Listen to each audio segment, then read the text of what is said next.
You're looking on the very far right side of your screen. You're looking at a commercial food waste grinder. Pay no attention to the piping that's hooked up to it because I couldn't find one with copper tubing. And this isn't a picture I took, but it was a good picture to make the kind of distinction between a residential garbage disposal and a commercial food waste grinder. One of the other distinctions, it has legs, you stand on it, it has its own stands, it's hooked to the sink, people cleaning stuff. Is this baby up here? That baby right there and that commercial food waste grinder, they're working together. Because every time that turns on, it automatically flows cold water. And because the commercial food waste grinder is below the flood level rim of the sink you're looking at, or the table, we need to put on a device called it is an atmospheric vacuum break.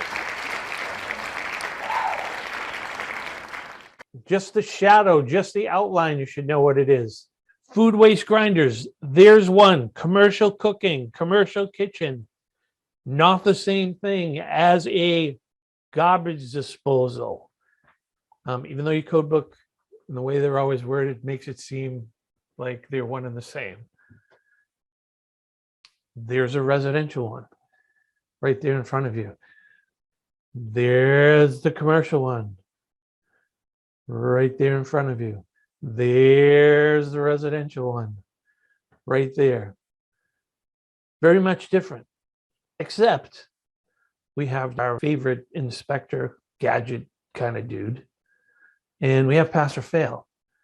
That dishwasher shuts off. We have all kinds of shitty water just hanging out in that part of the tube because water is seeking its own level. All that is filled with water, food particles, everything. Now, food particles for 24 hours sitting in there, they start to smell really bad. And that smell starts to work its way in here and right outside the garbage disposal. A lot of people think it's always the inside of the garbage disposal that stinks. Let's put lemon stuff in there. And they never look at this. And they have no concept of what's going on in the drainage system, especially a lot of plumbers, because this tube should really be up here. Needs to be coming down and going in and not be having this big pocket full of food particles and water that's really, really gucky, just rotting away in there for 24 hours, getting stinkier and stinkier, getting caught in all those corrugations because some bozo didn't know what to do. Plus, it's 140-degree water that's pumping through there. It's going to make that plastic a little bit more pliable. If you don't support it with a clip or something, you're a hack. That's a fail because you're a hack on a friggin' final. So a whole bunch of things there. There you go. That was a fail all day long.